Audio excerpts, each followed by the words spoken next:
Hello, welcome to Free Bible Commentary with Pastor Teacher Dr. Bob Utley. Be sure to visit Free Bible Commentary at www.freebiblecommentary.org. Now, here's Bob.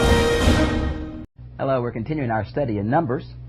Today we're going to be kind of in a catch-all literary unit, I guess. It deals with chapters 27 through 30 that form a literary unit, but it's a literary unit of miscellaneous items, if you please. But it's some items, I think, that we all wonder why they're in the particular order they're in. I must admit to you that much of the Pentateuch is out of order in the sense of a logical presentation of the truth. Sometimes the things are divided up. We're going to find that here. For what reason, we're not sure. I think in the Jewish mind that there is a order here. I just think it's hard for those of us in the Western cultures to understand it. I don't assume, as many do, that means there are many different literary pieces here. I reject personally J.E.D.P. theory of source criticism for the Pentateuch and hold to a basically Mosaic authorship with the possibility of editors either by Joshua or Eleazar and probably maybe later on by Jeremiah and Ezra. Let's begin at chapter 27 then. The first few verses, verses 1 through 11, deal with a very unique problem where a man dies in the wilderness wandering period and has no sons. And we're going to see something of how laws developed within Israel as these daughters approach the powers that be to ask about that. Now notice it says, now the daughters of Zelophehad, I'm not sure how you pronounce that either, came to him and they mentioned that their father had died in the wilderness. Now, this same man is mentioned several times. You might want to see chapters 26, 33. You might want to see Numbers 36, where an appendix to this account is edited. And then Joshua 17:3. Now, notice it says that there were three daughters, and they stood before three groups, Moses and Eleazar. That'll be Moses as the official representative, Eleazar as the new high priest. Before the elders, there's that representative, we think, elective, smaller group of members of the tribe, and the whole congregation. We have these same kind of three polity forms, I think, developing in the New Testament between the apostles, the elders, and the congregation. That's probably why in several denominations there are different polity types, from Episcopal to Presbyterian to Congregational, is that all of these have some precedent in the Scriptures. Now, at the door of the tent of meeting would be at the tabernacle. And they say, our fathers died in the wilderness, yet he was not among the company of those who gathered themselves against the Lord in company with Korah. But he died in his own sin, and he had no sons. And that's very interesting. Why would they say he died in his own sin? They recognize it was a punishment of God for listening to the spy's report. And so it's a way the daughters are saying, we don't think that God's justice is impugned in our father's death with no sons. We think he died, though, not as a result of a direct rebellion.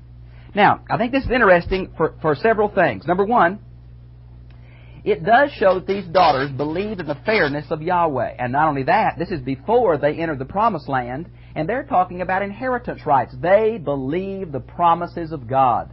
So John Calvin comments on this, and I think it's very true. No land had been captured yet, but they were already thinking about it because they already knew that God's going to fulfill His promise to the patriarchs and give the people the promised land. Now,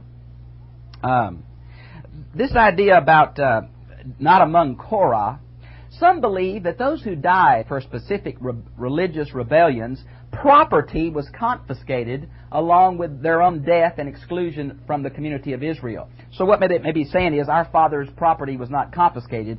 He was one that should inherit land.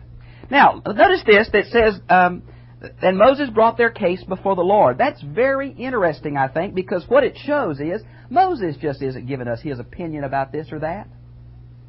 He's going to the Lord. The implication here, God is going to answer this specific request. It also shows how laws probably developed in Israel. There was a general law given at Mount Sinai, but later on there became special cases. And I think you show something of the leniency and fairness and involvement of deity in the daily lives of the Hebrew community as you see this case unfolding. And Yahweh answers in the affirmative. Now in Numbers 36, this is going to be developed again as the problem of what if these girls marry, and then what happens to the inheritance rights. And all of that's dealt with because this does not give us all the information we need for this particular account. But it is very interesting, I think. It shows the equality of women. These daughters will inherit. It shows that although there is a patriarchal system, that women did have rights, that they were thought of, that they were taken into account, and on and on. And I think it's very interesting. Now, beginning in verse 12 through 23, we have something for the preparation of Moses' death. Many wonder why it should happen now. Well, if you try to play psychologist, and I think many commentators do, but which we have no basis, you would think as God gave a positive answer to a special request of these daughters, maybe Moses is still trying and still asking God about, now God, what about my unique problem? Remember you said I couldn't enter the promised land? God, have you rethought that? Is there any possibility? And God's going to say, no, Moses. I'm no respecter of persons. Aaron's already dead because of it on Mount Hor. Moses, you're going to die and not enter the promised land because you publicly disobeyed me. Let's look at it. And the Lord said to Moses, go up to this mountain of Abarim. Now that's interesting because Abarim, back in, let's see where it is. It's earlier than this. I believe it's chapter 16:1, is one of the sons of Reuben that rebelled with Korah. Now some say it's just happened to be the same name. Well, the reason I think maybe it's more than that, this is going to be in the tribal allocation of Reuben, and this was one of the sons of Reuben. Did they name the mountain after this boy later? We're just not sure. Was it already named this, and maybe the meaning of the name had something to do with it? We're just not certain. Now, we know this mountain goes by several names. It seems there's a ridge of mountain named the Abarim, and some say this whole ridge is also called Pisgah, P-I-S-G-A-H, Pisgah. And the highest peak is called Nebo. Same kind of thing with Horeb and Sinai. Are they the same? Well, Sinai seems to be a non-Hebrew name for the region, the wilderness of Sin, and Horeb seems to be a Hebrew name. Here we have three different names for this mountain: Nebo, Pisgah, and the mountain range of Abarim. Now, notice it says, and see the land which I am giving to the sons of Israel. Of course, it'll be the tribe of Reuben. And when you have seen it, you too shall be gathered to your people. You might want to see Deuteronomy 34, 1 through 8, where is an account of Moses' death. Now, I wonder here when it says gathered to your people. We've talked about it before. It seems like from Deuteronomy 34 that God is going to bury Moses. Nobody knew where he was because I think God knew that people would turn Moses' grave into a shrine as the Jews have to King David's grave in Jerusalem. And he took all those kinds of things away from us, I think. Now, the rabbis say that God kissed Moses on the mouth and took away his breath. That's a beautiful thing. But I think, again, gathered to your fathers must have an implication for the Hebrews of a fellowship in family and community beyond the grave. Notice it says, from the wilderness of Zin. It'd be very good for you to be able to look at a map of Sinai and see if you can find the wilderness of Shur, where they came out of the land of Goshen, the wilderness of Sin, S-I-N, where Mount Sinai is, down, we believe, in the southern part of the peninsula, though we're not sure. The wilderness of Paran, which is where they're going to go from Sinai to get to Kadesh Barnea. It's on the eastern side of the Sinai Peninsula. And then the wilderness of Zin, Z-I-N, is kind of just below Beersheba, down in the area of Kadesh Barnea. And that's where we think they're talking about. You rebelled against my command to treat me as holy before the eyes, for their eyes at the water. Now these are the waters of Meribah, which means bitterness, of Kadesh in the wilderness of Zin. Now, we're not sure exactly what happened there. Moses was to speak to the rock. Moses struck the rock. Some say he messed up the messianic significance of the rock being struck only once, being Christ. Others say that the people heard Yahweh say to Moses, speak to the rock, but in Moses' anger at the people's rebellion, he struck it. And that public disobedience is the problem. Whatever, it was a serious thing, and God is no respecter of persons. And Moses prays in verse 16, O Yahweh, the Elohim of the Ruah of all flesh. Now, I think that's interesting. Ruah is the word for breath or life. Go back to Genesis 2:7. I think here it's saying that the word Yahweh itself is from the Hebrew verb to be. I think it's saying, thou only source of life. Everything that has life, plants, animals, human beings, gets that life from God. God, the spirits of all flesh. Appoint a man over the congregation. Now, I'm not sure exactly how this request is related to Deuteronomy 18:15, where the title, the prophet, comes, where it says, one after me, a prophet, one of your own people, listen to him, which comes a title for the Messiah in the New Testament that we see in John when they ask him, are you Elijah? Are you the prophet? Are you Jeremiah? It became a messianic prophet. How that asking for a successor is related to this, it's uncertain. Moses knew he was going to die, and apparently he asked for someone to take his place. And of course the obvious choice is Joshua, his lieutenant, who has been a godly man, one of the two spies who gave a good report, been with Moses throughout this time, the military leader of Israel, up on Mount Sinai, at least part way with Moses when the Ten Commandments were given. Notice the metaphor here, go in and out, lead them. There's been some debate among Hebrew scholars whether this means daily life or military campaigns, and I'm not sure we can make a distinction there. But notice it says, like sheep who have no shepherd. This pastoral metaphor of the leaders of Israel as sheep or shepherds, God as the ultimate shepherd, runs throughout the Old Testament and becomes symbolized in a messianic title in John chapter 10.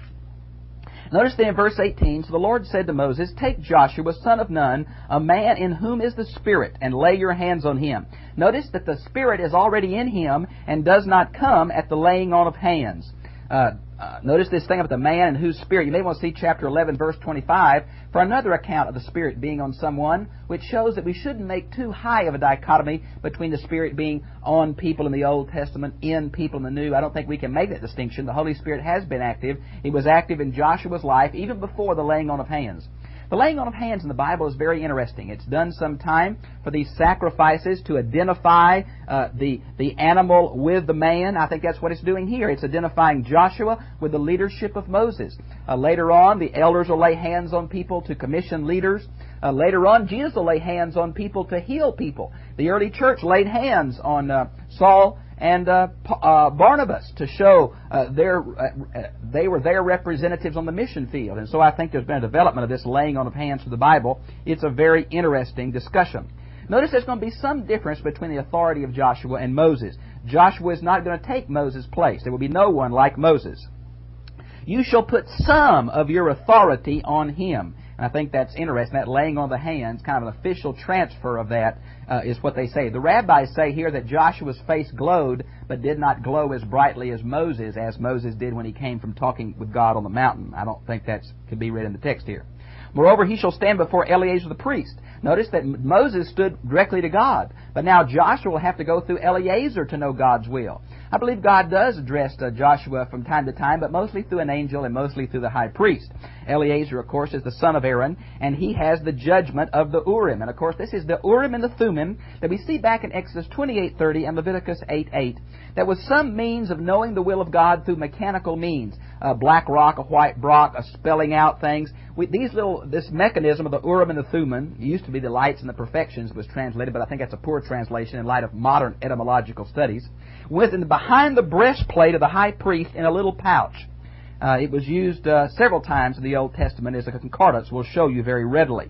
Now, it moves then from verse 3:3, he commissions him, but of course Joshua won't take over till much later.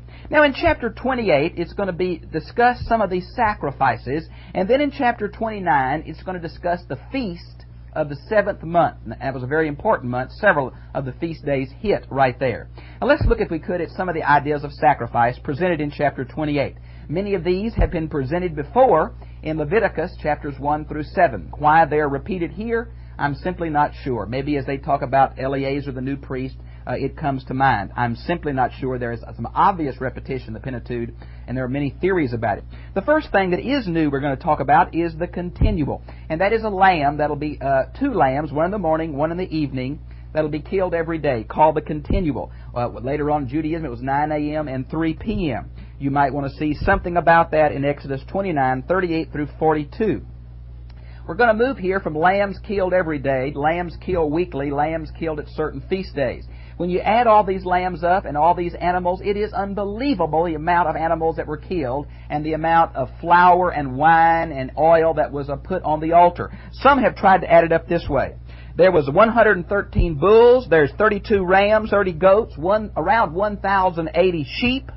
There is 170 gallons of oil and 340 gallons of wine offered on the altar annually. Woo! Shows something of the extravagance of the people in their worship that I wish we could catch in our day. Then it mentioned it in verse 4 at twilight. Now this means between the evenings. There's been some confusion here. Some say it's when the heat of the day is gone, the middle of the afternoon. That's because they offer that lamb at 3 o'clock. Some day it says when the sun starts going down to when it's totally down. And others say after the sun is down but before dark. We're just not sure, but the Jews interpret it around 3 o'clock. Notice it mentions all these different kinds of ephah and hin, these different measurements. If you want a great book on that, you ought to get Roland DeVoe's Israel. There's 2 volumes, one the secular institutions and one the religious. This will be in the secular, the different weights and measures. Roland DeVoe, Israel. I think you'll really enjoy that. 2 volumes, paperback. Now, notice it says a fourth of a hin for each lamb. That's quite a bit. And notice in verse 7 it says strong drink. Now, this is usually a separate word from wine. Some say the reason it's strong drink. This is fermented. This is highly fermented, very intoxicating.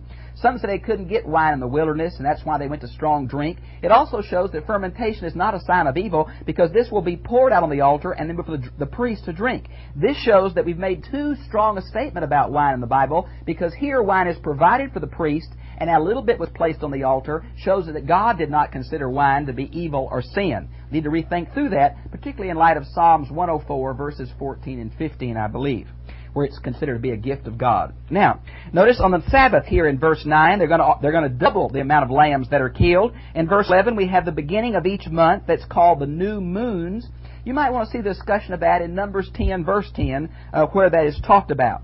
There's going to be a series of sacrifices we see here, a burnt offering, a sin offering, grain offering. If you go back to Leviticus 1 through 7, it seems that there are 3 voluntary offerings. That would be the burnt offering, the grain offering, and the peace offering. There are 2 mandatory offerings, the sin offering and the guilt offering. They're related in a sense. Both are for sin, but the sin offering is that which restitution cannot be made, and the guilt offering is that which restitution can be made.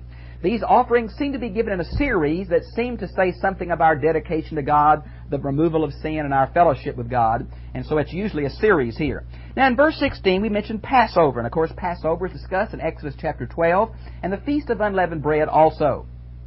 Here they're put together as Passover 1 day and the Feast of Unleavened Bread 7 days, and you might want to see the discussion in Leviticus 23, verses 4 through 8.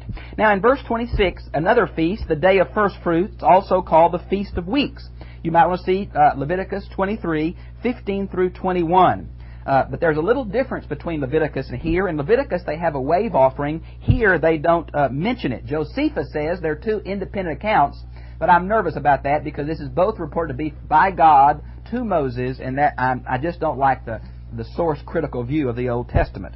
Now, we often call this Pentecost because it comes 50 days after Passover. Penta, of course, in Greek means 50, and that's where we get the word Pentecost.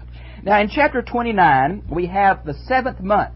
There were several feasts in the 7th month. It was a very important month. It'd be somewhere around, I believe our September, October is close. The 7th month, on the first day of the month, they're to have a holy convocation called the blowing of trumpets. This is the Zophar. It's the left ram's horn of the fat-tailed sheep. It's about 18 inches long, and it is discussed in Leviticus 23, verses 23 through 25. Later on in Jewish history, this will be called Rosh Hashanah, which becomes their New Year service, but not yet.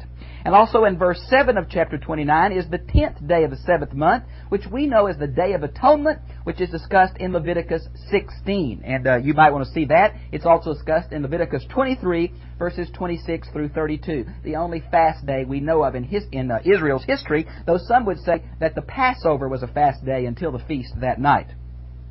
In verse 12, we have the 15th day of the 7th month will become the Feast of Booths. It's going to be a 7th-day feast, and explain through here the different kinds of sacrifices that were made on every day. A little bit different every day. You might want to see Leviticus 23, verses 33 through 36, and verses 39 through 44. Notice in verse 39, we kind of have these 2 sacrifices or offerings summarized. Again, the voluntary in Leviticus 1 through 7, which would be the burnt, and then, the burnt and the grain, which was a non-bloody sacrifice, a vegetable sacrifice. And then we have the peace. And of course, the peace was broken into several different kinds, a free will vow, and a fellowship, and a thanksgiving offering, and all that. And then we have the mandatory, which is the sin and the guilt. You might again want to check. Now, in chapter 30, we have a discussion of the laws of vows. We've talked about that extensively in Leviticus 27. And it was out of order, it seemed like then. It seems to be out of order somewhat here. The Jews took vows very seriously. As you can see from Deuteronomy 23, verses 21 through 23. That should be read before you do this. Leviticus 27 should be read before you do Numbers chapter 30. It's obvious that vows were important. They've been mentioned several times in the book of Leviticus. Leviticus chapter 7, verse 16. Leviticus, 22, verses 18 through 23. And Leviticus 23, verse 38. But all about the vows were not given at that point, so this is a discussion. This is particularly about a discussion of a vow made by a lady. Now, it's going to say here, if a man makes a vow, it's binding. Nowhere in the Bible does it say you need to make a vow. But if you make one, you best keep it. God will not hold him guiltless who takes his name in vain. To say you're going to promise something to do God and then not do it is serious. It's kind of like foxhole religion. We get in trouble, we promise God something, and then how easily we forget. God said, you don't have to promise me, but if you do, you fulfill it. Now, the reason this is given here is to what about a lady who gives a vow? You say, we're showing a patriarchal culture where ladies were just property. No. I don't think that's the background at all.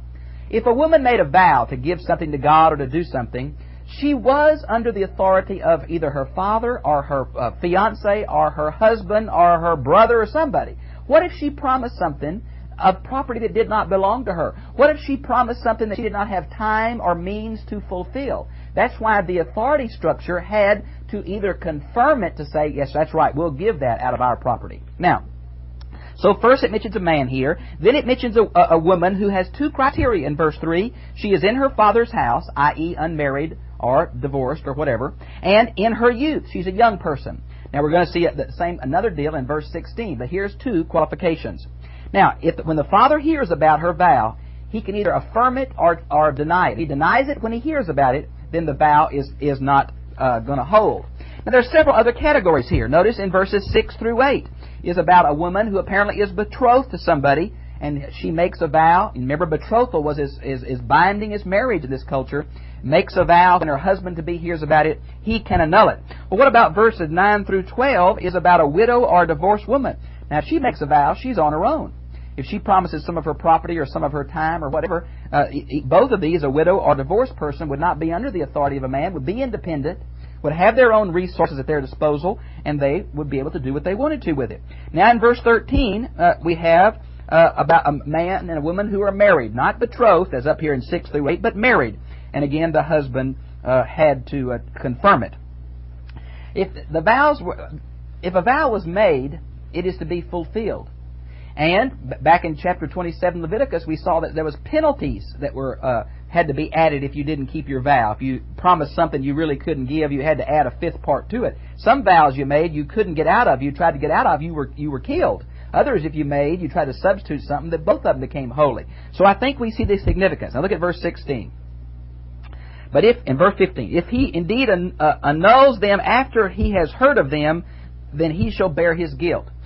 When the husband immediately heard the vow, if he said, no, that's not true, the vow was broken. But if he waited a while to kind of see how things went, and then later tried to say, oh, no, we're not going to do that, then that husband's responsible for that vow and must fulfill it. If he doesn't, then I think the guilt, and there is guilt, look at Leviticus 27, he will have to bear.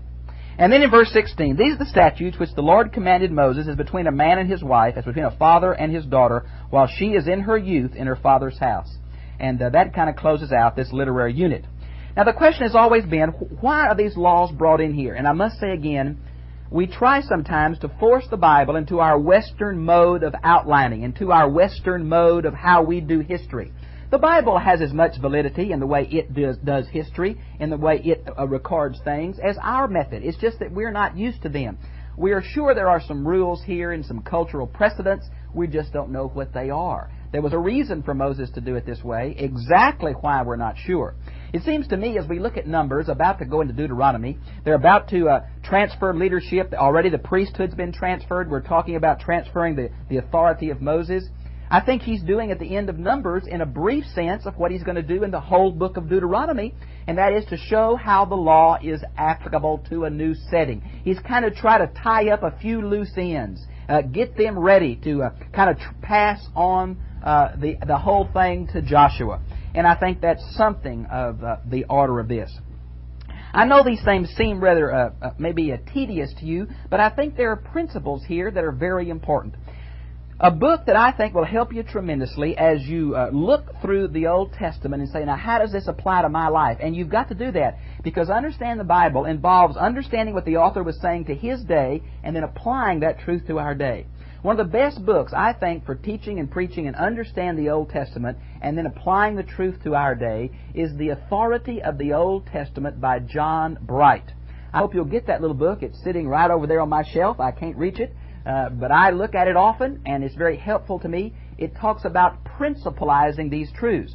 An example would be in chapter 27. As these women come to Moses and ask for inheritance rights, that really tells us several things about these women. Number one, they had great faith in the promises of God. Maybe that's why this story is told here. The other Israelites are grumbling and complaining and griping and not believing God's going to give them the land. And here's a group of women which were, as you know, were somewhat put down. Their culture is saying, we want our part of the promised land because we know God's going to bring us in.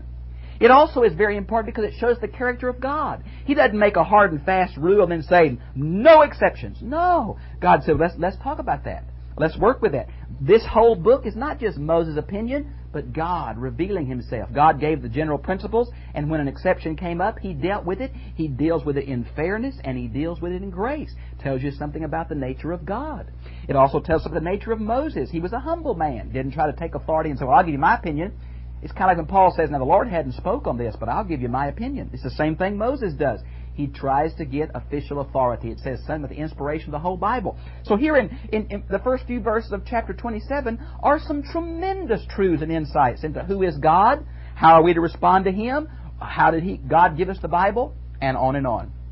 Think through these sections. Though they may at first seem to have nothing for you, I think you'll find they have a whole lot for you. It's why they're recorded in our book. But they are a different culture. They must be understood in their day and in the universal principle applied to our day, not proof texted. Well, I've enjoyed being with you, and I'll see you again, same time, same place, next week. God bless you.